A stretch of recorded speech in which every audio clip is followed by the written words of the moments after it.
لیکن یہ کہ امام مہدی کی حکومت قائم کرنے کے لیے کون لوگ آئیں گے؟ عرب جو ہیں وہ اندر سے کھوکھلے ہو چکے ہیں، عیاشی نے، دولت نے، پیسے نے، دولت، پیسہ، عیاشی، اس کی وجہ سے کھوکھلے ہو چکے ہیں۔ یہاں میں آپ کو دو حدیثیں سنانا چاہتا ہوں۔ سنن ابن ماجہ کی روایت ہے حضرت ابو ہریرہ سے رضی اللہ تعالی عنہ، قال قال رسول اللہ صلی اللہ علیہ وسلم اذا وقعت الملاحم بعث اللہ بعثا من الموالی هم اکرم العرب فرسا واجودہ سلاحا یوید اللہ بہم الدین، رواہ ابن ماجہ عن ابی ہریرہ رضی اللہ تعالی عنہ۔ جب ملاحم کا دور شروع ہوگا تو اللہ تعالیٰ اٹھائے گا ایک لشکر یا لشکروں پر لشکر موالی میں سے۔ موالی کون ہے؟ عربوں نے جب فتح کیا تھا اس پورے علاقے کو خلافت راشدہ کے دوران، اور پھر وہ لوگ جو ہے، ایک رائے تو یہ تھی کہ انہیں غلام بنایا جائے ساری آبادیوں کو، لیکن یہ کہ حضرت عمر کا اجتہاد تھا، اس کے مطابق جو ان کو غلام نہیں بنایا گیا تو وہ موالی کی حیثیت رکھتے ہیں۔ عربوں میں دم نہیں ہے، موالی میں سے لشکر اٹھیں گے کہ جو در حقیقت حضرت مہدی کی حکومت کو قائم کریں گے۔ دوسری حدیث سنیے، عن عبداللہ ابن الحارث رضی اللہ تعالی عنہ، اور یہ ابن ماجہ کی روایت ہے، قال قال رسول اللہ صلی اللہ علیہ وسلم یخرج الناس من المشرق فیوطئون للمہدی یعنی سلطانہ، لشکر نکلیں گے، لوگ آئیں گے مشرق سے، اور وہ حضرت مہدی کی حکومت کو جمائیں گے اور قائم کریں گے۔ اب ذرا نوٹ کیجئے کہ جزیرہ نما عرب کے مشرق میں کون سے ملک ہیں؟ تین: ایران، افغانستان، پاکستان۔ یہ تین سالڈ مسلم ممالک، مسلم آبادی اکثریت۔ ویسے تو یہ کہ آگے ہندوستان میں 20 کروڑ مسلمان ہیں، لیکن وہ 20 کروڑ جو ہیں وہ تو 80 کروڑ کے اندر تحلیل ہو جاتے ہیں غیر مسلموں میں، لیکن یہاں جو معاملہ ہے یہ غالب اکثریت کا۔ ان میں سے ایران کا معاملہ جہاں تک ہے، نمبر 1 یہ کہ وہ شیعہ عقائد کے حصار میں بند ہے، اس سے ادھر ادھر ہونا اس کے لیے ممکن نہیں۔ حدیث میں یہ بھی آتا کہ اصفہان سے 70,000 یہودی دجال کا ساتھ دیں گے۔ لیکن بہرحال خراسان ایک صوبہ ہے افغانستان کا اس وقت بھی شمال مشرقی کونے میں، مجھے امید ہے وہاں سے خیر کی، کیونکہ خراسان کا لفظ وہاں پہ شامل ہے، اور حضور کی حدیث میں بعد میں آپ کو سناؤں گا کہ خراسان سے فوجیں چلیں گی جو یروشلم کو دوبارہ حاصل کریں گی، فتح کریں گی۔ جیسے پہلے یروشلم کھویا عربوں نے تھا، دوبارہ حاصل کیا تھا کرد نے، کرد خون صلاح الدین ایوبی رحمۃ اللہ علیہ، ایسے اب پھر عربوں نے کھویا ہے، لیکن لینے والے خراسان سے لشکر آئیں گے۔ یخرج من خراسان رایات سود لا یردھا شیء حتی تنصب بإیلیا، خراسان کے علاقے سے کالے علم لے کر لشکر چلیں گے جن کے رخ کو کوئی موڑ نہیں سکے گا جب تک کہ وہ جا کر یروشلم میں نصب نہ ہو جائے۔ اس کے بعد نام آتا ہے پاکستان کا۔ یہ ہے میری اور آپ کی داستان، اور یہ ہے سبب جس کی وجہ سے کہ میں آپ سے یہ گفتگو کر رہا ہوں۔ اصل میں تو کس لیے؟ محض ایک علمی استفادہ، محض اپنی بات آراء کو ظاہر کرنے کا شوق نہیں، بلکہ یہ کہ اپنی ذمہ داری ہم پہچانیں کہ ہم کس مقام پر کھڑے ہیں۔ دیکھیے، اس پاکستان کے بارے میں یا ہندوستان کے بارے میں علامہ اقبال نے کہا تھا اپنے ترانہ ملی میں، میرے عرب کو آئی ٹھنڈی ہوا جہاں سے، میرا وطن وہی ہے، میرا وطن وہی ہے۔ اور مجھے بتایا گیا کہ سنن ابی داؤد میں یہ روایت موجود ہے کہ حضور نے فرمایا کہ ہندوستان کی طرف سے مجھے ٹھنڈی ہوا آتی ہے، اگرچہ مجھے وہ حدیث ابھی نہیں ملی ہے، لیکن حزب التحریر کا ایک کارڈ مجھے ملا تھا، تو اس میں اس حدیث کا اور اس میں ابو داؤد کا روایت کا حوالہ موجود تھا۔ لیکن میں جو چیز آپ کو بتا چکا ہوں وہ یہ کہ الف ثانی کا پورا تجدیدی کارنامہ اس ہندوستان کی سرزمین میں ہوا۔ مجدد الف ثانی شیخ احمد سرندی، شاہ ولی اللہ دہلوی، سید احمد بریلوی، وہ تو ہمارے پاکستان میں آ کر جو ہے ان کا خون جذب ہوا ارض پاکستان میں۔ پھر شیخ الہند مولانا محمود حسن۔ تحریک خلافت چلی تو صرف ہندوستان میں چلی اور کہیں نہیں چلی۔ آزادی کی تحریک چلی پوری دنیا میں، وہ نیشنلزم کی بنیاد پر چلی، ملے نیشنلزم، عرب نیشنلزم، ترک نیشنلزم۔ ہمارے ہاں چلی تو اسلام کے نام پر پاکستان کا مطلب کیا؟ لا الہ الا اللہ۔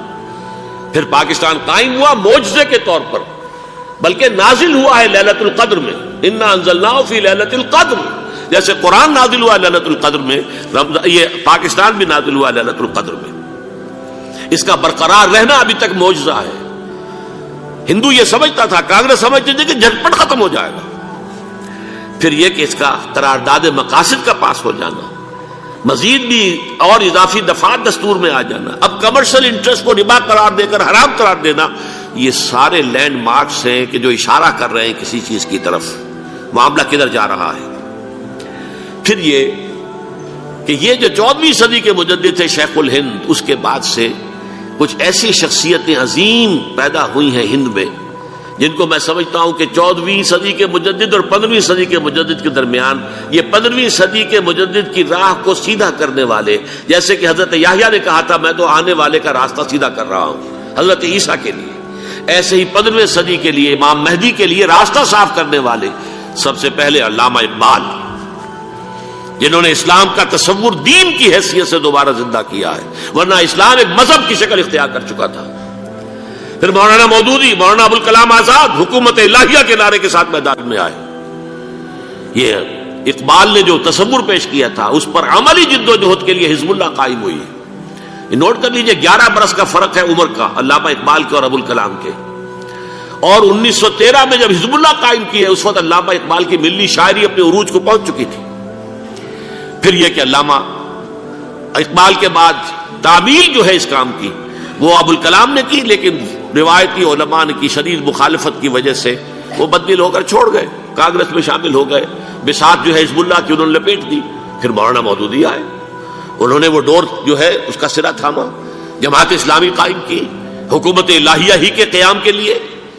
اگرچہ میرے نزدیک یہ کہ وہ انتخابی اور ایک قومی سیاست کی ایک جماعت بن کر پاکستان میں جو ہے دلدل میں پھنس گئی ہے، اب ہم اس کی کوشش کر رہے ہیں تنظیم اسلامی اور یہ تحریک خلافت جس کے تحت یہ جلسہ ہو رہا ہے.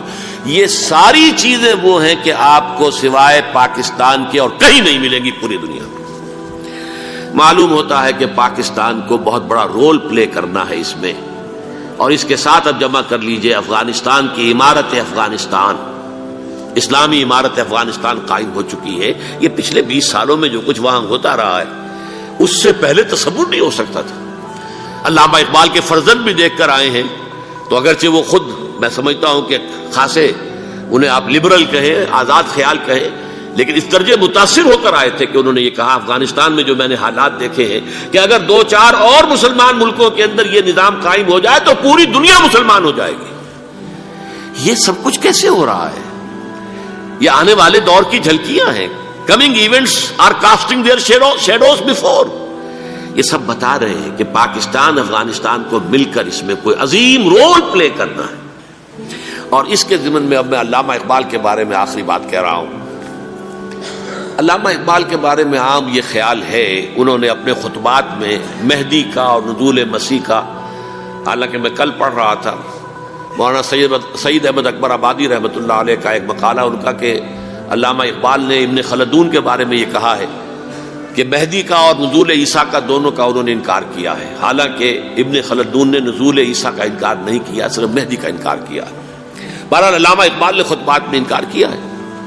لیکن یہ کہ اپنی شاعری کے اندر میں چیلنج کرتا ہوں کسی بڑے سے بڑے اقبال شناس کو، ان کا یہ شعر ذرا سنیے: خضر وقت از خلوت دشت حجاز آید بروں، کارواں زی وادی دور و دراز آید بروں.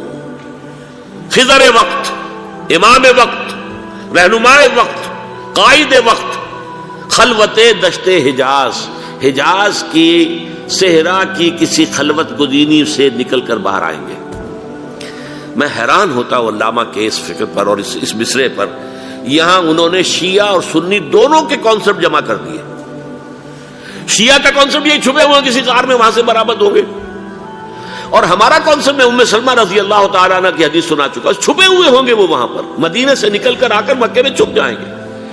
اس خانہ جنگی کی حالت میں لوگ ان کی طرف دیکھ رہے ہوں گے، سوچتے ہوں گے انہیں میدان میں آنا چاہیے، کوئی پارٹ پلے کرنا چاہیے، امت کی رہنمائی کرنی چاہیے، لیکن وہ چھپیں گے، وہ کارے ہوں گے، وہ اس ذمہ داری کو قبول نہیں کرنا چاہیں گے، جا کے چھپ جائیں گے مکے میں. وہاں سے مکے والے انہیں نکالیں گے، اور وہ کارے ہوں گے، انہیں بالکل یہ پسند نہیں ہوگا کہ یہ ذمہ داری اٹھائیں. تو خضر وقت از خلوت دشت حجاز آیت بروں، کارواں زی وادی دور و دراز آیت بروں. کارواں جو چلے گا ان کی مدد کے لیے اس وادی دور و دراز، اس عظیم وادی دور و دراز، یہ وادی سندھ ہے۔ وادی سندھ جو ہے ہم سمجھتے ہیں کہ صرف یہ پاکستان اور پنجاب جو ہے یہ اس میں شامل ہے، سندھ اور پنجاب نہیں، افغانستان کا پورا مشرقی علاقہ اس میں شامل ہے۔ جیسے دریائے جیلم سندھ میں جا رہا ہے، جیسے دریائے گلگت سندھ میں آ کر ملتا ہے، جیسے دریائے چناب اور راوی اور جیلم اور یہ سب جا رہے ہیں اور آ رہے ہیں، اسی طرح دریائے کابل کہاں سے آ رہا ہے، دریائے گومل کہاں سے آ رہا ہے، ٹوچی کہاں سے آ رہا ہے، یہ سارا جو ہے ڈرین جو ہو رہا ہے ایسٹرن جو ہے پارٹ آف افغانستان، یہ سب وادی ہے۔ اس وادی کے یہ دو حصے ہیں، ایک حصہ جو ہے یہ ادھر پاکستان میں ہے اور اسی وادی کا دوسرا حصہ جو ہے وہ افغانستان میں ہے۔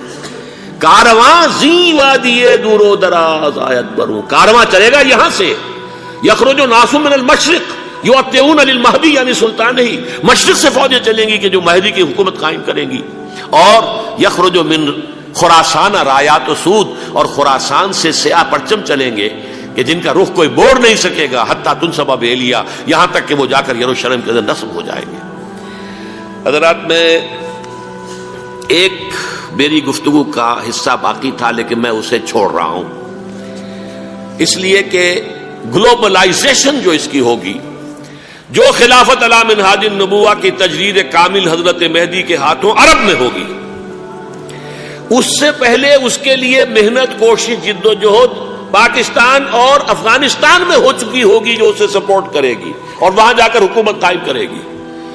اس کے بعد گلوبلائزیشن کا جو مرحلہ اس کا ہے وہ حضرت مہدی کے ہاتھوں نہیں ہے، وہ حضرت عیسیٰ ابن مریم ان کے نزول کے بعد ہے، جن کے نزول کے بعد دجال کا خاتمہ ہوگا اور یہودیوں کا استحصال ہوگا۔ مسلمانوں پر بھی بڑی تکالیف عربوں پر آئیں گی، شدائد آئیں گے، لیکن یہ وہ میں حصہ ملتوی رکھتا ہوں کسی دوسری محفل اور کسی دوسری مجلس اور نشست پر۔ اب میں آپ کو ذرا اس جو انسانوں میں سے انسان دشمنی کا جن کا سب سے بڑا رول ہے، میں ان کی 2000 سالہ تاریخ کا آپ کے سامنے نقشہ رکھنا چاہتا ہوں۔ ان 1400 سال کا تو میں نے صرف 4 آپ کو پوائنٹس بتائے۔ موسیٰ سے عیسیٰ تک 1400 برس علیہ الصلوۃ والسلام، 2 مرتبہ عروج، 2 مرتبہ زوال، اشیریوں کے ہاتھوں پٹوائی، بابلیوں کے ہاتھوں پٹانا، گریکس کے ہاتھوں مرمت، رومنز کے ہاتھوں مرمت۔ یہ جو 2000 سال ہیں، کیونکہ اب تو ظاہر بات ہے 21ویں صدی شروع ہو گئی، 20 صدیاں حضرت مسیح کو پوری ہو گئی۔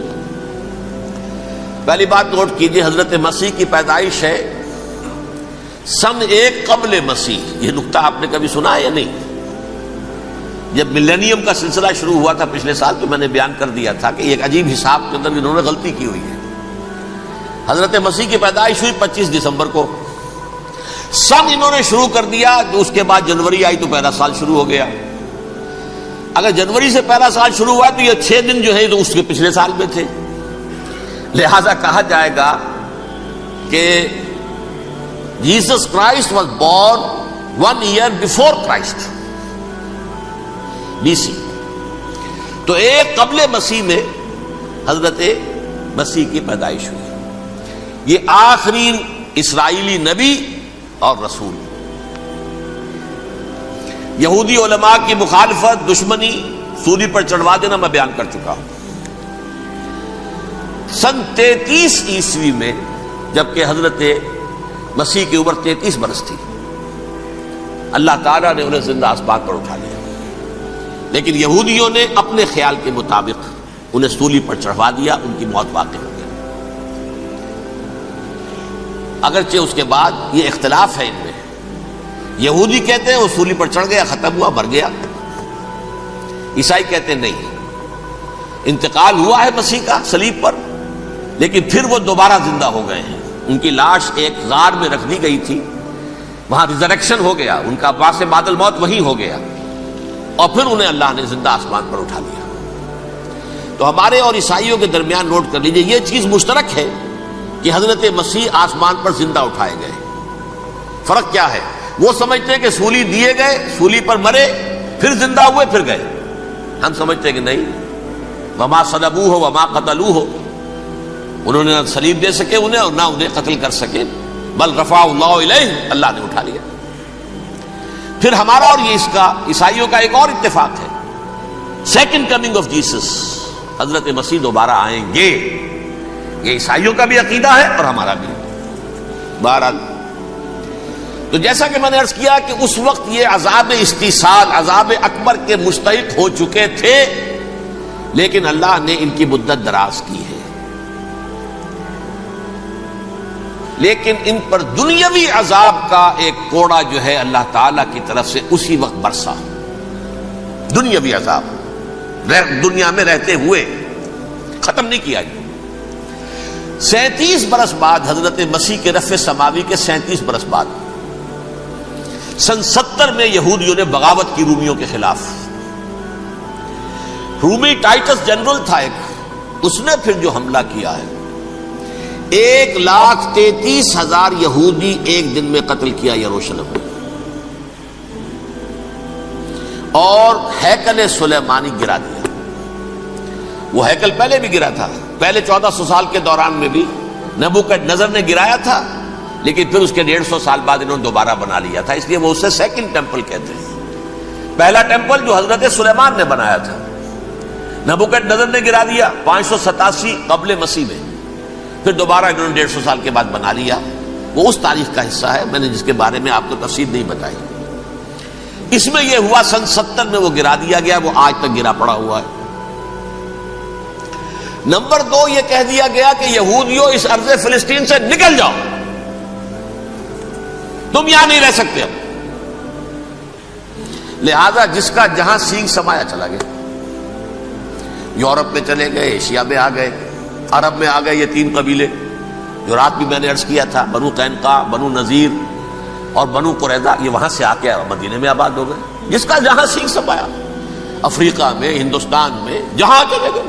ڈایاسپورا اسے کہتے ہیں، وہ آپ نوٹ کر لیجیے اس لفظ کو، ڈایاسپورا، ہمارا دور انتشار، جبکہ ہمیں ہماری اصل سرزمین تو فلسطین ہے، حضرت ابراہیم کا مسکن، حضرت اسحاق، حضرت یعقوب کا مسکن فلسطین، یہ ہے ہماری اصل جاگیر، یہ تو ہماری جدی پشتی جاگیر ہے، لیکن یہاں سے نکال دیے گئے سن 70 عیسوی میں، اور وہاں سے لے کے 1917 تک ان کا ڈایاسپورا جاری رہا۔ یہ دور انتشار ہے۔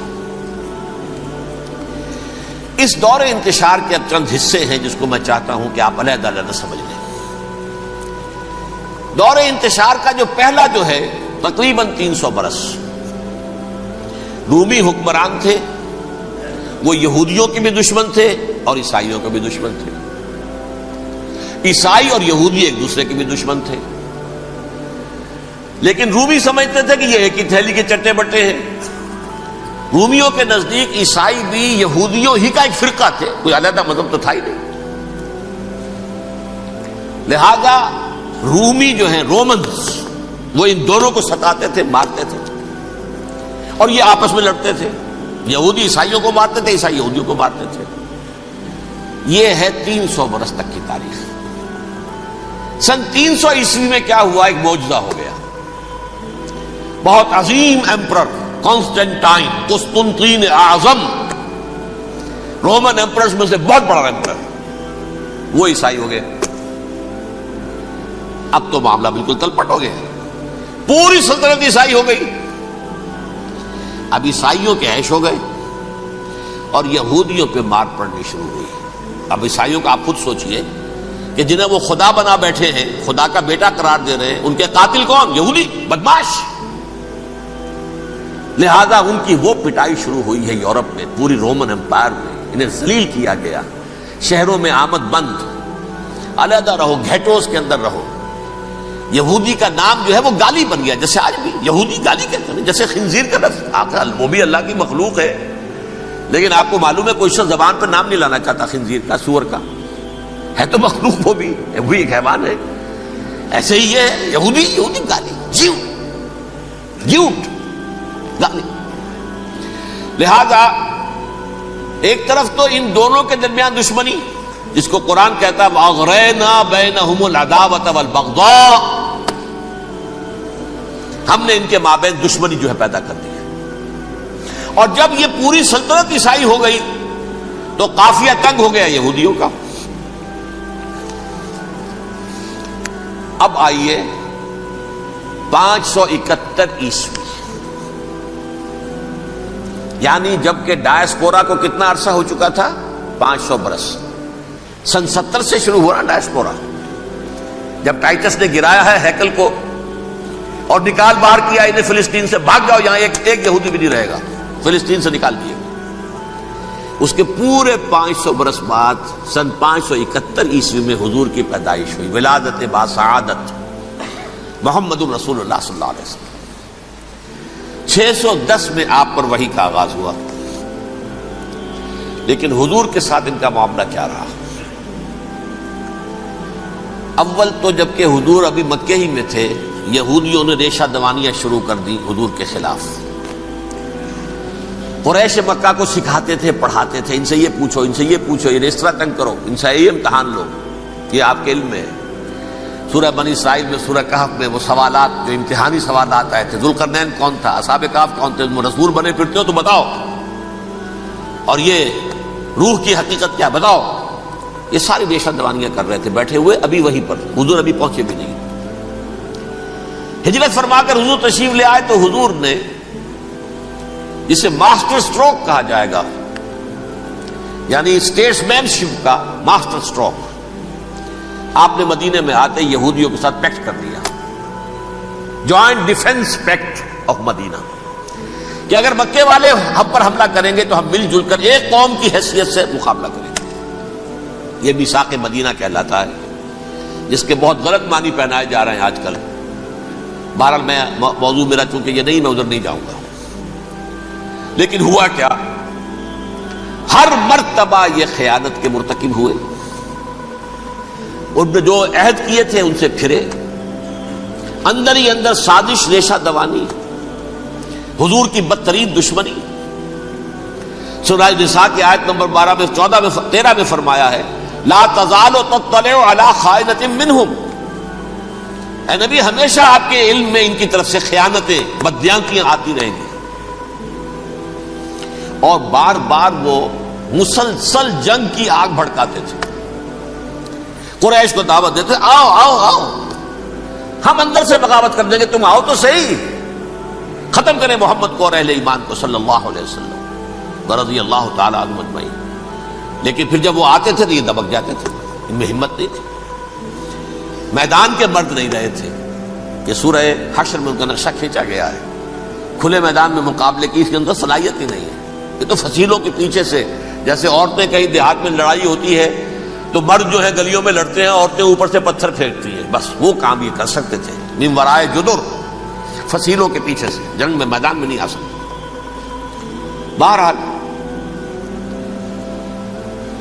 قرآن مجید میں ہے یہ، سورہ مائدہ کی آیت نمبر 64، کلما اوقدوا نارا للحرب اطفاها اللہ، اکثر و بیشتر مواقع پر تو یہ جب آگ بھڑکاتے تھے جنگ کی، اللہ اسے بجھا دیتا تھا۔ لیکن بہرحال اس کے باوجود جنگیں ہوئی، غزوہ بدر، غزوہ احد ہوئی کہ نہیں، یہ ساری اس اصل شرارت ہوئی، اور اس کے نتیجے میں حضور نے پھر ایک ایک کر کے 3 قبیلوں کو سزا دی۔ غزوہ بدر کے فوراً بعد بنو قینقاع نکالے گئے مدینے سے، غزوہ احد کے فوراً بعد بنو نذیر نکالے گئے، اور غزوہ احزاب کے بعد بنو قریظہ نکال دیے گئے۔ یہ تو میں نے آپ کے سامنے رکھ دیا صرف حضور کے زمانے میں ان کا کیا رویہ رہا، دشمن۔ رات بھی ہم نے وہ آیت پڑھی تھی، لَتَجِدَنَّ أَشَدَّ النَّاسِ عَدَاوَةً لِلَّذِينَ آمَنُوا الْيَهُودُ وَالَّذِينَ أَشْرَكُوا، اہل ایمان کی دشمنی میں شدید ترین تم پاؤ گے یہودیوں کو اور مشرکین کو، مشرکین بھی بعد میں ہے، پہلے یہودی۔ حضور کے بعد کیا ہوا اب یہ نوٹ کیجئے، یہ ان کی تاریخ کا دوسرا دور ہے۔ حضرت عمر رضی اللہ تعالیٰ عنہ کا عہد خلافت ہے، بیت المقدس کا محاصرہ کیا گیا، فصیل بڑی اونچی، شہر اندر سے سیلف سفیشینٹ، حملے کا راستہ کوئی نہیں، محاصرہ طول کھینچ رہا ہے، لیکن ان کے پاس رسد بھی موجود ہے، پانی بھی موجود ہے، وہ دروازے بند کر کے بیٹھے ہوئے ہیں۔ بالآخر اللہ تعالیٰ کی مشیت کا ظہور کیسے ہوا؟ ان کے کچھ علماء آئے فصیل پر، کہا دیکھو مسلمانوں، تم قیامت تک بھی یہاں پڑے رہو گے محاصرہ کر کے، ہمارا یہ شہر فتح نہیں ہوگا، ہاں ایک درویش بادشاہ کے ہاتھوں یہ شہر فتح ہونا ہے، لیکن تمہارے اندر ہمیں وہ نظر نہیں آ رہا۔ ابو عبیدہ بن الجراح رضی اللہ تعالی عنہ امین هذه الامہ، ان کا فوراً ذہن گیا وہ درویش بادشاہ مدینے میں بیٹھا ہوا ہے عمر رضی اللہ تعالی۔ اب ایک اور عمر بھی ہے جو قندھار میں بیٹھا ہے، نقشہ وہی ہے، سادگی کی حد تک نقشہ وہی ہے، بالکل وہی، اپنی آنکھوں سے دیکھا ہے وہی سادگی۔ عمر اول عمر ثانی تھے عمر بن عبد العزیز۔ اب ایک اللہ کے فضل سے اللہ تعالیٰ ایدہ اللہ بنصرتہ، اللہ تعالیٰ ان کی نصرت فرمائے، دشمنوں کو ان کے مقابلے میں نیست و نابود کرے۔ انہوں نے ریکویسٹ بھیج دی کہ حضور تشریف لائیے، یہ شہر فتح ہو جائے گا۔ وہ ہے سفر تاریخی، اتنا طویل سفر، تقریباً 700 میل، ایک اونٹ، ایک خادم، ایک منزل پہ امیر المومنین اوپر بیٹھے، خادم آگے چل رہا ہے، اگلی منزل پہ خادم اوپر بیٹھا ہے، امیر المومنین آگے جا رہے ہیں۔ اور جب پہنچے ہیں تو وہ باری تھی خادم کی، انہوں نے ہاتھ جوڑ دیا، حضور خدا کے لیے تم کیا کہیں گے لوگ، وہ میرا برا حال کر دیں گے، تمہیں شرم نہیں آئی؟ امیر المومنین پیدل آگے چل رہے ہیں نکیل پکڑ کر، اور تم بیٹھے ہو اوپر براجمان ہو۔ حضرت عمر فرمایا الدور دورک، نہیں باری تمہاری ہے، بیٹھ۔ اس حال میں پہنچے ہیں، اور پھر یہ کہ ابو عبیدہ بن الجراح آئے ہیں، استقبال کیا ہے تو دیکھا ہے، اس حال میں چلے آ رہے ہیں، عمر نکیل پکڑے ہوئے چلے آ رہے ہیں، اور کہتے ہیں کہ کہیں کیچڑ ویچڑ تھا، جوتے خراب ہو گئے تھے، وہ بھی اتار کے ہاتھ میں پکڑے ہوئے، کپڑے تو تھے ہی پھٹے ہوئے۔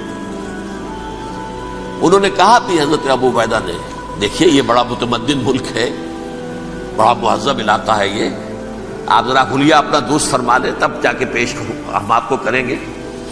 آپ نے فرمایا نحن قوم اعزنا اللہ بالاسلام، ہم وہ قوم ہیں جنہیں اللہ نے عزت دی ہے اسلام کے ذریعے سے، کپڑوں کے ذریعے سے نہیں، دولت کے ذریعے سے نہیں۔ اسی حال میں گئے ہیں، اوپر سے انہوں نے کھڑے ہو کر نشانیاں دیکھی ہیں، اپنی کتابیں کھولی، ہاں یہ وہی ہے، اچھا لو جی سرنڈر، شہر تمہارے ہاتھ میں۔ خون کا ایک قطرہ نہیں بہا اور بیت المقدس فتح ہو گیا۔ لیکن اس وقت حضرت عمر نے ایک نرمی یہ کی کہ یہودیوں کے لیے بھی اسے اوپن سٹی قرار دے دیا۔ یہ احسان عظیم حضرت عمر کا، اس سے پہلے یہودی آ ہی نہیں سکتا تھا، داخل ہی نہیں ہو سکتا تھا، وہاں وہ آ کر وزٹ نہیں کر سکتا تھا، زیارت نہیں کر سکتا تھا اپنے مقدس مقامات کی۔ حضرت عمر نے یوں سمجھیے کہ تقریباً 550 برس کے بعد ان کے لیے راستہ کھولا ہے کہ ہاں تم آ سکتے ہو، زیارت کر سکتے ہو۔ لیکن یہ عیسائیوں نے لکھوایا معاہدے کے اندر، انہیں یہاں آپ آباد ہونے کی اجازت نہیں دیں گے، لیکن کم وزٹ دی پلیسز، دیکھیں زیارتیں کریں اور جائیں۔ یہ معاہدہ حضرت عمر کا ہے رضی اللہ تعالیٰ، جو پھر خلافت راشدہ کے بعد بنو امیہ نے بھی اس کو آنر کیا، بنو عباس نے کیا، پھر جو ہمارے یہ ترکوں میں اندر خلافت آئی تو ترک خلفاء نے بھی اس معاہدے کی پوری پابندی کی۔ فلسطین میں آ سکتے ہیں یہودی صرف زائرین کی حیثیت سے، وہاں آباد نہیں ہو سکتے۔ اب آئیے اگلا دور آیا حضرت عثمان کا دور خلافت۔ یہ ہے وہ وقت کہ اب یہود نے امت مسلمہ کی پیٹھ میں چھرا کھولا۔ وہ کیسے؟ ایک یہودی عبداللہ ابن سبا اسلام کا لبادہ اوڑھ کر آ گیا، معاشرے کا جائزہ لے لیا، ان میں بنو ہاشم اور بنو امیہ میں جو پرانی کشاکش تھی اس کے کچھ نہ کچھ جراثیم باقی ہیں، اگر ان کو ذرا بھڑکا دے تو مسلمانوں میں انتشار پیدا ہو جائے۔ کہا یہ عثمان کون ہے؟ یہ تو بنو امیہ میں سے ہے، یہ حق تو بنو ہاشم کا ہے، خلافت ان کے پاس ہونی چاہیے، محمد کے تو رشتہ دار وہ ہے صلی اللہ علیہ وسلم۔ عوام الناس کے اندر بات پھیلنی شروع ہوئی، پھر ایک بڑی سازش کے انداز میں حضرت عثمان کے خلاف پروپیگنڈا، حضرت عثمان کے جو عاملین تھے، گورنر تھے، ان کے خلاف پروپیگنڈا، اور ایسی ہوشیاری کرتے تھے کہ کوفے میں کوفے کے حاکم کے خلاف کچھ نہیں کہنا، اجی مصر میں یہ ہو رہا ہے، اجی شام میں یہ ہو رہا ہے، اجی یہ جو عثمان ہے وہ یہ کر رہا ہے، یہ ظلم ہو رہا ہے، یہ لوٹ مار ہو رہی ہے، یہ خیانتیں ہو رہی ہیں۔ اب نہ تو اس زمانے میں مینز آف کمیونیکیشن، کیسے تصدیق کریں؟ افواہیں تو آپ آج کراچی کے اندر شروع ہو جائے تو پتہ نہیں چل سکتا کسی کو کہ کیا اس میں صداقت ہے کیا جھوٹ ہے. اور بری بات جو ہے فطرت انسانی کی کمزوری ہے وہ فوراً قبول کرتا ہے. کسی کے بارے میں اچھی بات ماننے کو تیار نہیں ہوتا لیکن بری بات تو فوراً تیار ہے. بہرحال یہ فتنہ انہوں نے اٹھایا، حضرت علی کی الوہیت کا فتنہ اٹھایا، حضرت عثمان کے خلاف الفتنۃ الکبریٰ برپا کیا. حضرت عثمان شہید ہوئے. اس کے بعد 5 برس تک مسلمان ایک دوسرے کی گردنیں کاٹتے رہے، باہمی خانہ جنگی ہوئی. امت کو وہ زخم لگایا ہے جو آج تک جس سے خون رس رہا ہے. یہ شیعان عثمان اور شیعان علی تھے جو بعد میں پھر سنی اور شیعہ ہو اور آج تک. فتنہ کس نے جگایا؟ ایک عبداللہ ابن سبا یہودی اور اس کے کارندے، شیطان کا ایجنٹ، اور انسانوں میں سے بھی اس کے جو بھی حواریین تھے اور شیطانوں کے اندر سے بھی تھے، انہوں نے بھی اس آگ کو بھڑکایا. یہ آپ سوچ لیجئے کہ یہ کس نے وہ زخم لگایا؟ یہودی.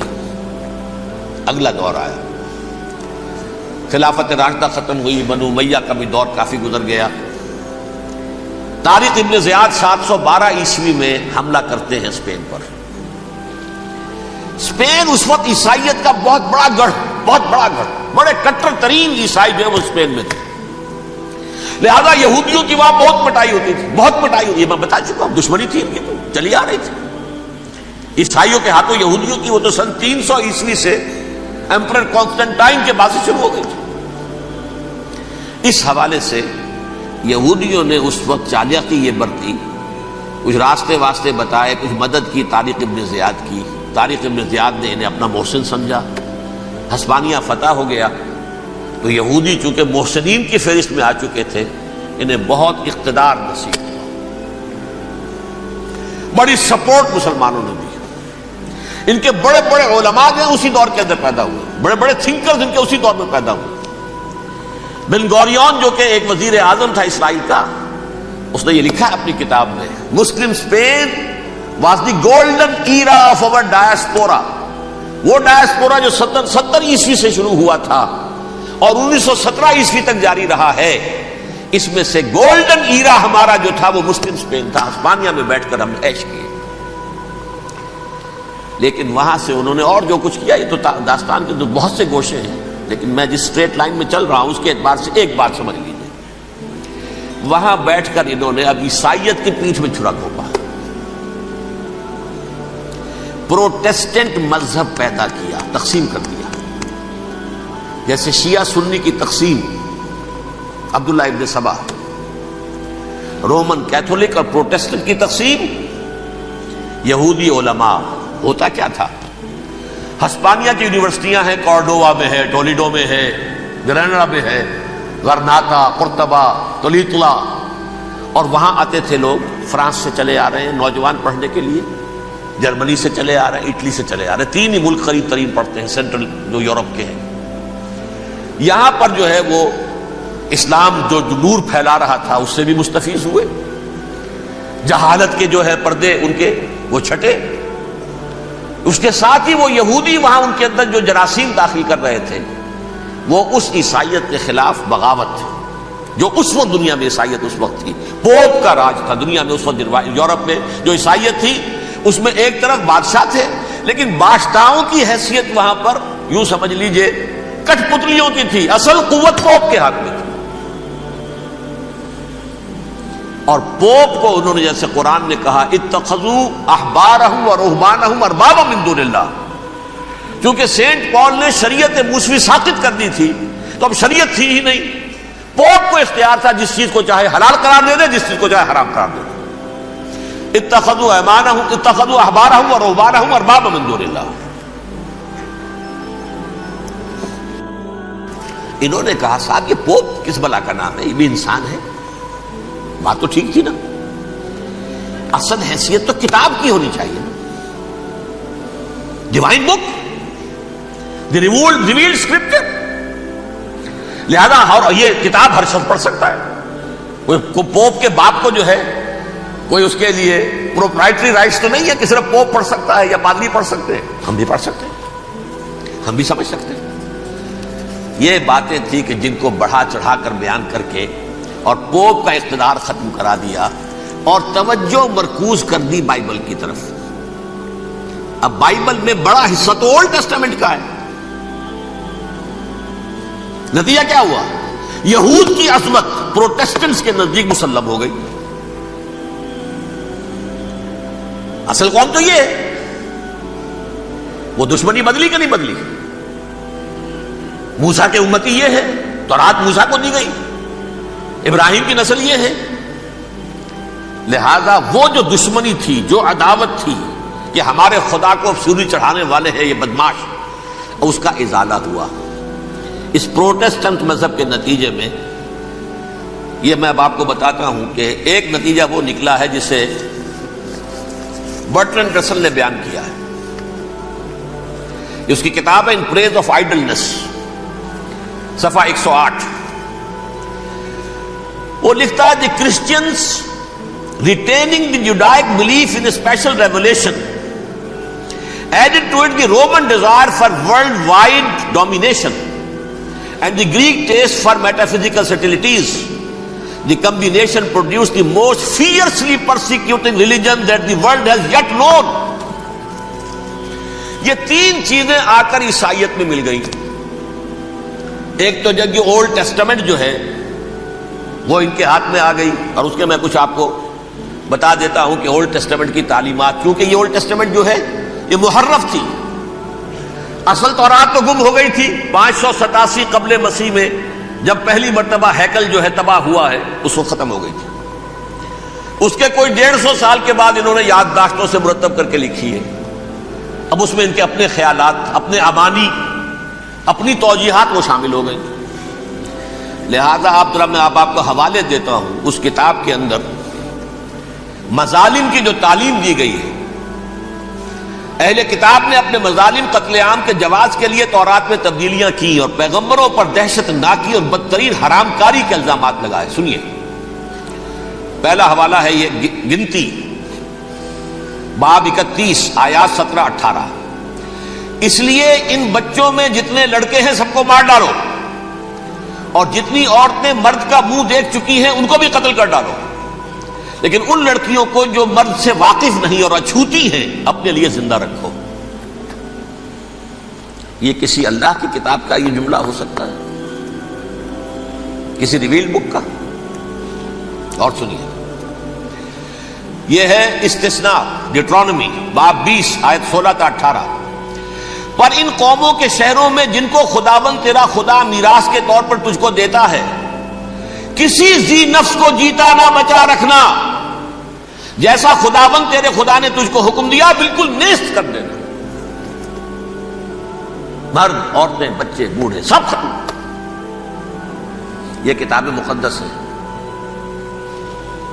اور سنیے، سموئیل باب 27 آیت نمبر 9. اور داؤد نے اس سرزمین کو تباہ کر ڈالا اور عورت مرد کسی کو جیتا نہ چھوڑا. نمبر 4، ان سب آباد شہروں کو ماں، عورتوں اور بچوں کے بالکل نابود کر ڈالا. کتاب استثناء باب 3 آیت 6. یہ ہے جو کہہ رہا ہے برٹرنڈ رسل. کرسچینٹی میں آ کر بھی یہ تین چیزیں شامل ہو گئی. ایک تو یہ باربیرین یہ تعلیم جو ہے، اور یہ مذہب کے نام پہ تعلیم، یہ کتاب مقدس کی تعلیم. نمبر 2، رومنز کے اندر جو ایک تمنا تھی ورلڈ ڈومینیشن کی، وہ عیسائیت کے اندر آ گئی. اس لیے کہ پوری رومن امپائر جو ہے عیسائی ہو گئی. اسے وراثت کے اندر ورلڈ ڈومینیشن کی جو ایک تمنا تھی وہ مل گئی. اور پھر یہ کہ انہوں نے جو توہمات تھے یونانیوں کے، ان کو بھی اپنے ہاں مختلف شکلوں کے اندر جمع کر لیا. ان تین چیزوں کا the combination produced the most fiercely persecuting religion that the world has yet known. اس کے نتیجے میں دنیا میں تاریخ انسانیت کے اندر جو بدترین خوخار ترین مذہب ہو سکتا ہے وہ شکل عیسائیت نے اختیار کی.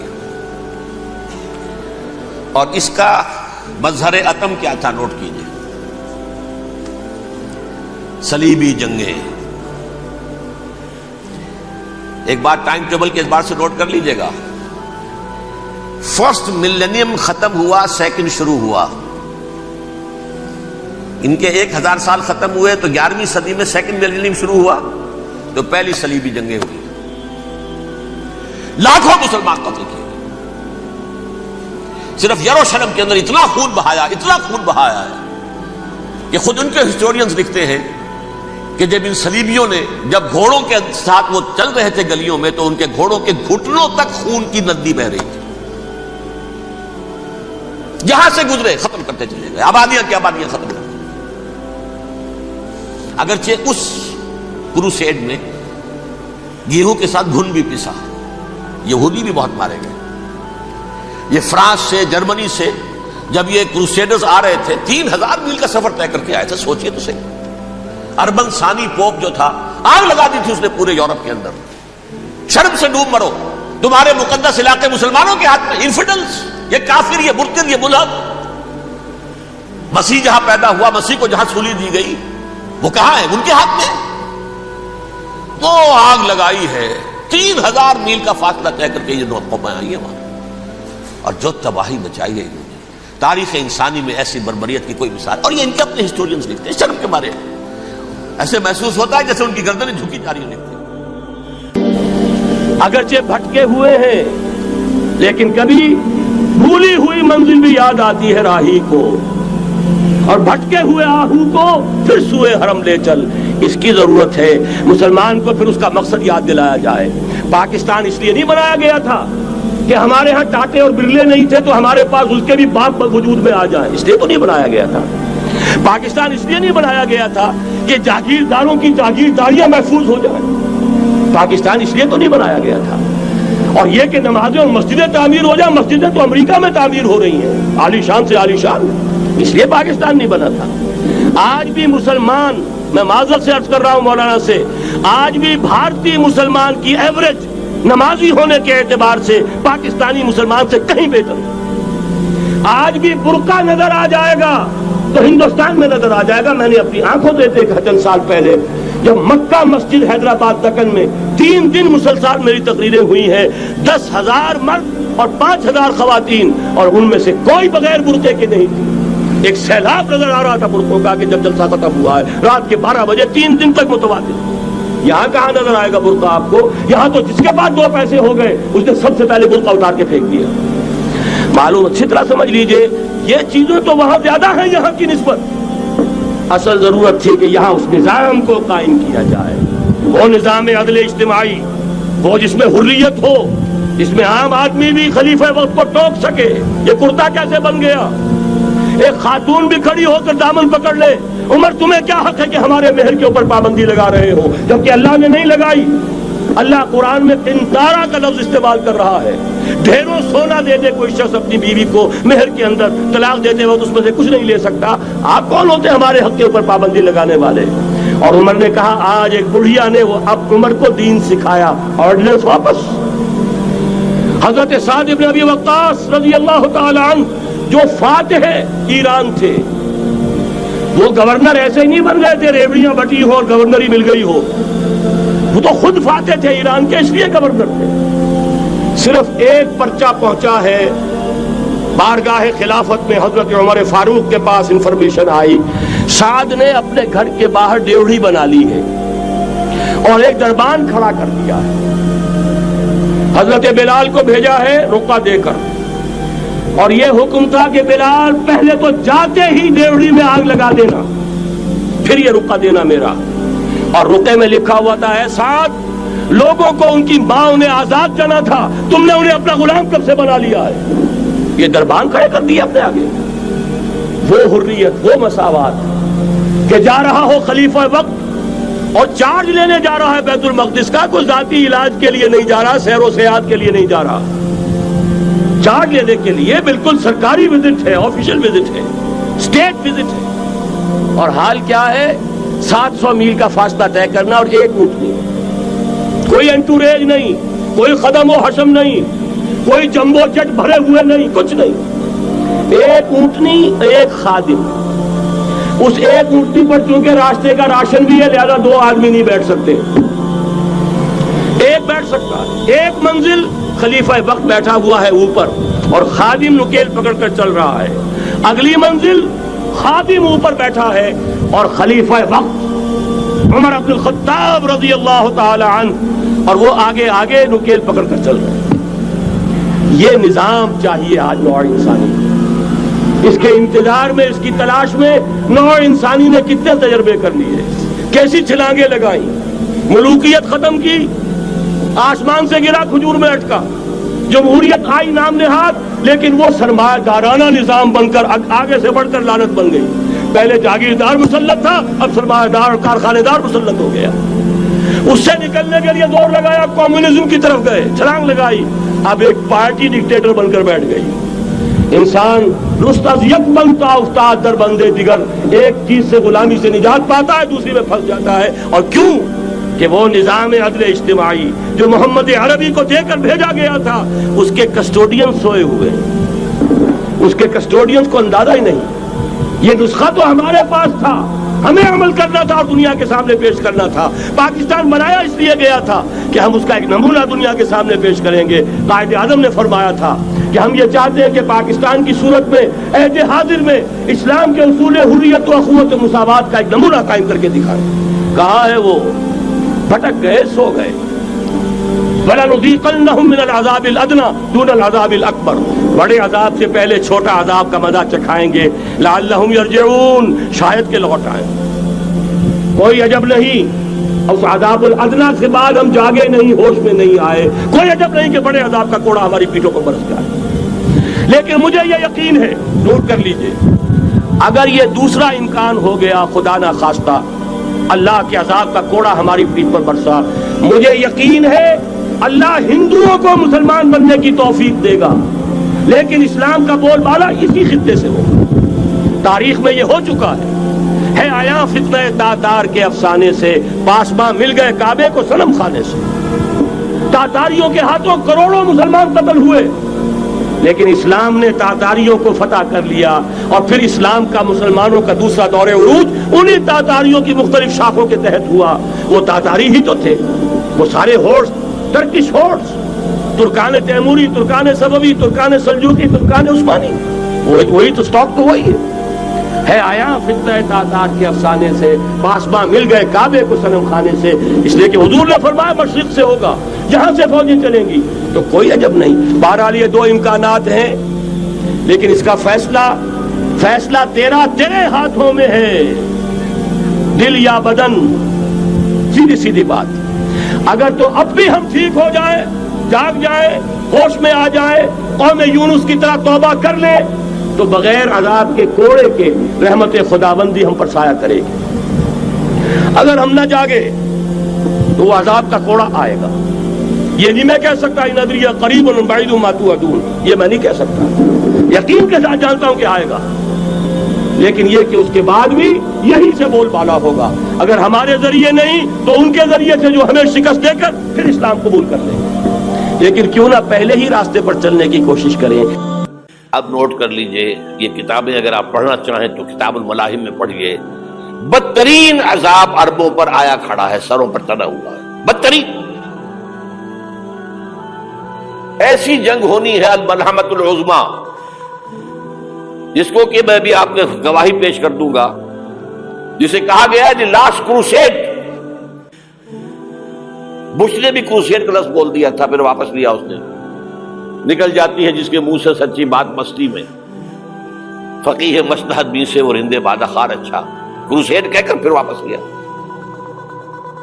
یہ کروسیڈ، اس کے اوپر جس قدر نقصان ہونا ہے عربوں کا، گریٹر اسرائیل بنے گا، یہ عراق، شام، اردن، سعودی عرب کا کچھ شمالی علاقہ، ترکی کا جنوبی علاقہ، مصر کا صحرائے سینا، اور اس کے ساتھ ہی جو بہترین اس کا زرخیز ترین علاقہ ڈیلٹا آف نائل، یہ سب یہودیوں کے قبضے میں جائیں گے۔ اس کو حدیث میں کہا گیا الملحمۃ العظمیٰ۔ عیسائی 80 علم لے کر ہے مسلمانوں تم پر حملہ آور ہوں گے، اور ہر علم کے نیچے 12,000 فوج ہوگی، 9.5 لاکھ فوج۔ یہ نیٹو کی تیاری کس کے لیے ہو رہی ہے؟ جب USSR کا خاتمہ ہوا تو پوچھا گیا تھا نیٹو چیف سے، اب کس لیے؟ تمہارا وہ دشمن تو ختم ہو گیا، اب ہمیں اسلامک فنڈامنٹلزم سے نمٹنا ہے. وہ جانتے ہیں خطرہ یہی ہے. اب اسلام ابھر سکتا ہے, مسلمانوں کے سینوں کے اندر وہ آگ ہے, اوپر خاکستر آ گیا ہے, تمہیں اٹھانا بیٹھنا, یہ اندر تو انگارہ ہے, اوپر سے راکھ ہے, اس سے دھوکہ نہ کھا جانا ان کے دلوں کے اندر. اور بش نے کہا تھا مسلمان چاہتے ہیں کہ ہسپانیہ سے لے کر انڈونیشیا تک نظام خلافت قائم کریں. اور میں حیران ہوا تھا کہ اس کم وقت کو ہسپانیہ کا خیال کیسے آ گیا. ہمیں تو کبھی آتا ہی نہیں, اب ہم تو بھول گئے. وہ تو 500 برس پرانی بات ہے جبکہ وہاں سے ہمیں نکال دیا گیا تھا.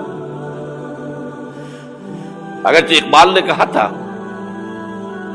ہے ارض فلسطین پہ یہودی کا اگر حق, ہسپانیہ پر حق نہیں کیوں اہل عرب کا.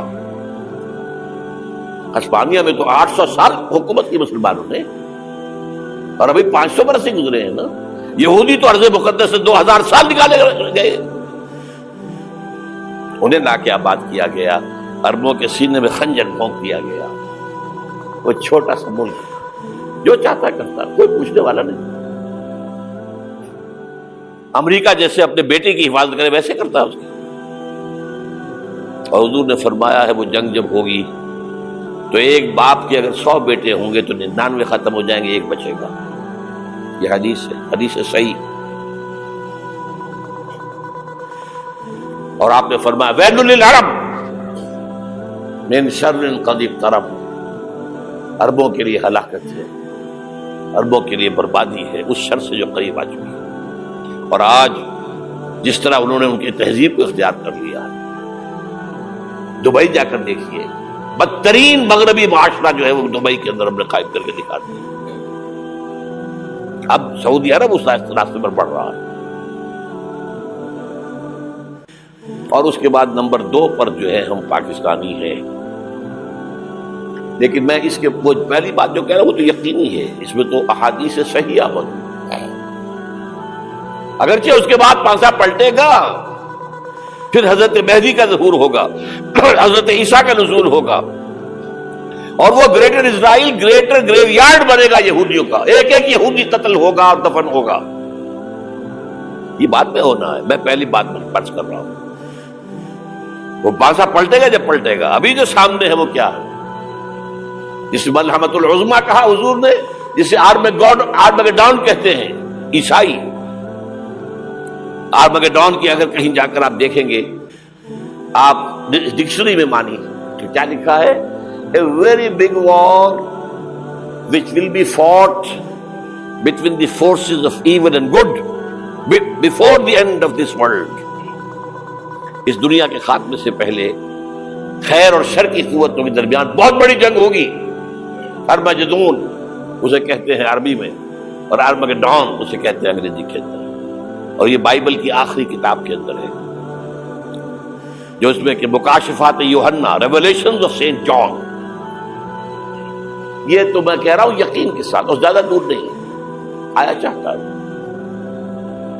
اس لیے کہ یہودیوں کا اور عیسائی جو کنزرویٹوز ہیں, نیو کنزرویٹوز, ان کا 5 نکاتی ایجنڈا ہے متفق علیہ, جس کے تحت یہ جنگ صلیبی شروع کی گئی ہے.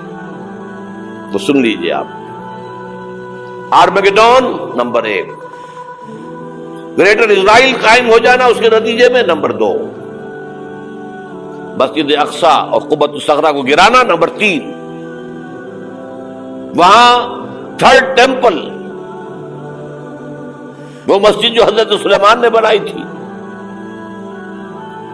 1000 قبل مسیح میں, پھر برباد کی تھی نبوکدنضر نے, دوبارہ بنائی گئی, پھر دوبارہ ختم ہوئی 70 عیسوی تک گری پڑی. ان کا خانہ کعبہ گرا ہوا ہے 70 عیسوی سے لے کر آج تک. ایک دیوار ہے ویلنگ وال, جہاں جاتے ہیں روتے ہیں پیٹتے ہیں ماتم کرتے ہیں, وہاں وہ بنے گا 3rd ٹیمپل. اور نمبر 4, اس میں لا کر رکھا جائے گا تخت حضرت داؤد کا. یہ تخت کہاں ہے اس وقت؟ یہ لندن شریف کے اندر جو ان کی پارلیمنٹ کا جو چرچ ہے ویسٹ منسٹر ایبے, اس میں رکھا ہوا ہے. ایک پتھر تھا جس پر بٹھا کر حضرت داؤد کی تاج پوشی ہوئی, پھر حضرت سلیمان کی ہوئی، پھر وہ پتھر رکھ دیا گیا. جب حضرت سلیمان نے بنایا ہیکل مسجد اقصی، وہاں رہا وہ. ہر بادشاہ جو تھا یہودی اسی کے اوپر بٹھا کر اس کی تاجپوشی ہوتی تھی. سن 70 میں ٹائٹس نے گرایا اسے ہیکل کو، وہ پتھر لے گیا، وہاں سے روم گیا، روم سے آئرلینڈ گیا، آئرلینڈ سے اسکاٹ لینڈ آیا، اسکاٹ لینڈ سے انگلینڈ آیا، اور اب وہ رکھا ہوا ہے 14ویں صدی عیسوی سے آج تک. وہ ویسٹ منسٹر ایبے میں رکھا ہوا، ایک کرسی کی سیٹ میں اسے بنا دیا گیا ہے تخت کی شکل میں. اب انگریزوں میں کوئی ملکہ ہو، کوئی بادشاہ ہو جس کی بھی تاج پیش ہونی ہے، اس میں ہو. یہ لا کر رکھا جائے گا تھرڈ ٹیمپل میں، اور اس پر یہودیوں کے خیال کے مطابق ان کا مسیحا آئے گا جو مسیح دجال ہوگا. عیسائیوں کے خیال کے مطابق حضرت عیسیٰ آئیں گے، وہ ہمارا بھی خیال ہے حضرت عیسیٰ آئیں گے علیہ السلام. بہرحال یہ تو بعد کی باتیں ہیں نا. اس وقت جو میں عرض کر رہا ہوں عربوں پر بہت بڑا عذاب، اور پاکستان کا معاملہ البتہ یہ ہے، میں یقین سے نہیں کہہ سکتا. ہینگنگ ان دی بیلنس، ہو سکتا ہے اللہ تعالیٰ ہم پر رحم فرمائے، ہو سکتا ہے، اگرچہ اس کی کچھ شرائط ہوگی. چمن کے مالک اگر بنا لیں موافق اپنا شعار، اب بھی چمن میں آ سکتی ہے پلٹ کر چمن سے روٹھی بہار، اب بھی ہو سکتا ہے. اور یہ بھی ہو سکتا ہے کہ اللہ تعالیٰ نے معجزانہ طور پر ہمیں ملک دیا، ہم نے اللہ سے بدعہدی کی، وعدہ خلافی کی، غداری کی، لہذا سزا دی جائے اور ہم سے یہ ملک چھین لیا جائے. It's just possible. دور نہ سمجھے، اسے انہونی بات نہ سمجھے. جو گھیراؤ ہو رہا ہے آپ کے مغرب میں نیٹو فورسز اور مشرق میں بھارتی فورسز گدھوں کی طرح بیٹھے ہوئے انتظار کر رہے ہیں پاکستان اور ڈسٹیبلائز ہو جائے، یہاں اور بدامنی ہو جائے. اب لاہور میں پھر آج دھماکے ہو گئے. 2 دن پہلے کا دھماکہ میں سہ کے آیا ہوا ہوں، آپ کے سامنے بیٹھا ہوں. وہ جانے بچی ہیں جو ہماری اکیڈمی کا حشر ہوا، میں آپ کو نہیں بتا سکتا. یہ سارا کیوں ہو رہا ہے؟ تاکہ یہاں بدامنی ہو جائے اور ہمیں جواز مل جائے. مغرب سے نیٹو فورسز داخل ہو جائیں، مشرق سے بھارتی فورسز آ جائیں، اور ہمارے ایٹمی دانت توڑ کر اور پھر ہمیں بھارت کے سامنے ڈال دیا جائے. نو ڈو ایز یو لائک. یہ ان کا نقشہ ہے. ہوگا کیا وہ اللہ جانتا ہے، ہوگا وہ جو اللہ چاہے. لیکن اللہ کا چاہنا جو ہے وہ کس پر منحصر ہے؟ یہاں انقلاب برپا کرو، یہاں اسلام لاؤ.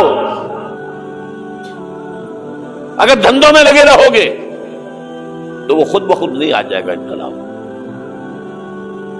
صحابہ نے جانیں دی تھی، کتنی تکلیفیں اٹھائی تھی. 12 برس تک مکی دور کے اندر با نشہ درویشی در ساد و دمادم زن، جو پختہ شبی خدرہ بر سلطنت جم سن. یوم طائف یاد ہے جو حضرت عائشہ فرماتی ہے کہ میں نے پوچھا تھا حضور سے کہ یوم احد سے زیادہ سختی بھی آپ پر کبھی آئی؟ یوم احد پر کیا ہوا تھا؟ تلوار کا وار پڑا تھا آپ کے چہرہ مبارک. یہ جو رخسار کی ہڈی ہے اس کے اندر وار گیا ہے. اوپر خود کی 2 کڑیاں تھیں، وہ اس میں گھس گئیں. 2 دندان مبارک شہید ہوئے. وہ خود کی کڑیاں ایک صحابی نے اپنے دانتوں سے پکڑ کر کھینچنے کی کوشش کی، دانت نکل گئے، وہ نہیں نکلی. کیا جتن کر کے نکالی گئی ہوگی تو خون کا فوارہ آیا، اتنا خون گیا ہے کہ آپ بے ہوش ہو گئے، گر گئے، اور مشہور یہ ہو گیا کہ آپ کا انتقال ہو گیا، شہادت ہو گئی. یہ سیرت کبھی پڑھی ہے؟ حضرت عائشہ کے ہوش کا تو یہی دور تھا نا. یوم طائف میں جو آپ کی کیا تھی، بچی تھی، انہیں کیا پتا کیا ہو رہا ہے حضور کے ساتھ. 3 دن تک حضور مکے کی گلیاں اور وہاں کے اوباش لوگ پتھراؤ کر گئے تھے اس امید میں کہ شاید وہاں کا کوئی سردار ایمان لے آئے. تو یہاں تو ابو طالب بھی فوت ہو گئے.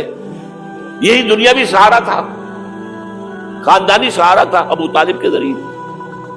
اور گھر میں ایک دلجوئی کرنے والی رفیقہ حیات تھی، وہ بھی، ان کا بھی انتقال ہو گیا. آپ نے کہا یہ عام الحزن ہے. اب تو سب کو طے ہو گیا قریش کو کہ اب جیسے قتل کر دو. اسی لیے آپ گئے طائف، شاید وہاں کا کوئی بڑا سردار مانے ایمان لے آئے مجھ پر، تو میں اپنا مرکز ادھر شفٹ کر دوں. تینوں سے ملے ہیں، تینوں نے وہ جواب دیے ہیں، نکل جاؤ یہاں سے، میں تمہارے ساتھ بات بھی کرنے کو تیار نہیں۔ اچھا تمہارے سوا کوئی نہیں ملا تھا اللہ کو نبی بنا کر بھیجنے کے لیے؟ دیکھو جاؤ، میں بات نہیں کرنا چاہتا، ہو سکتا ہے میں بے عزتی کر بیٹھوں، واقعی تم اللہ کے نبی ہو تو میں مارا جاؤں گا، جاؤ جاؤ جاؤ۔ یہ سلوک محبت کے ساتھ ہوا۔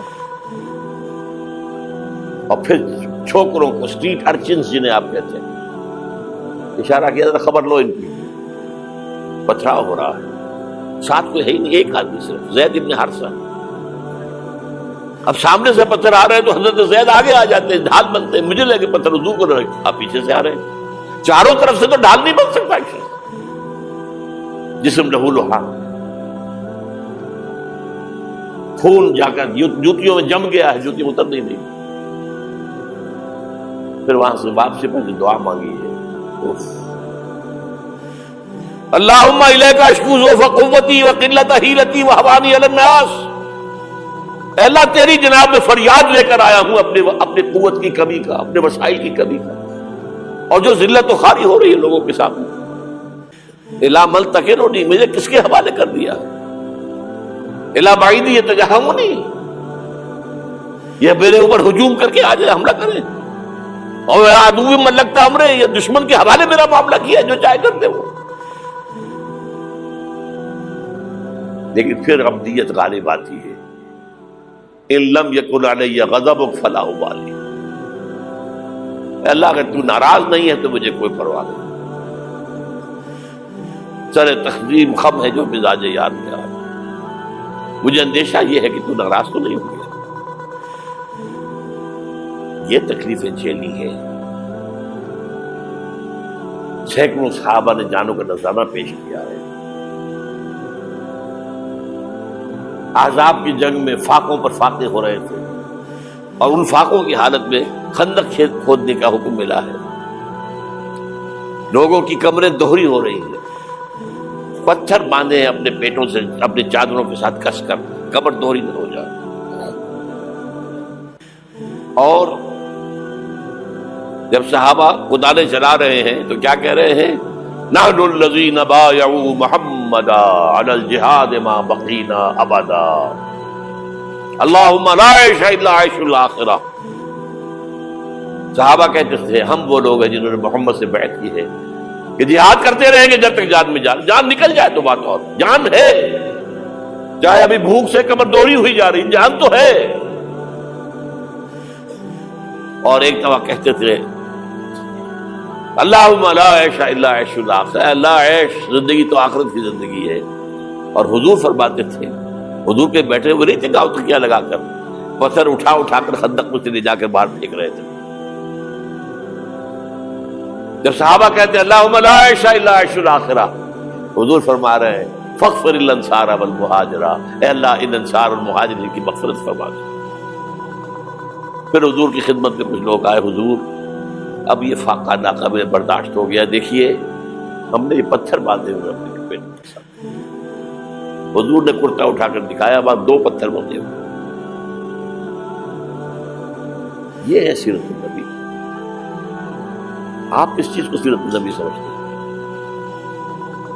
بہرحال اس موضوع پر میری ایک کتاب ہے منہج انقلاب نبوی، کہ انقلاب کیسے آیا تھا۔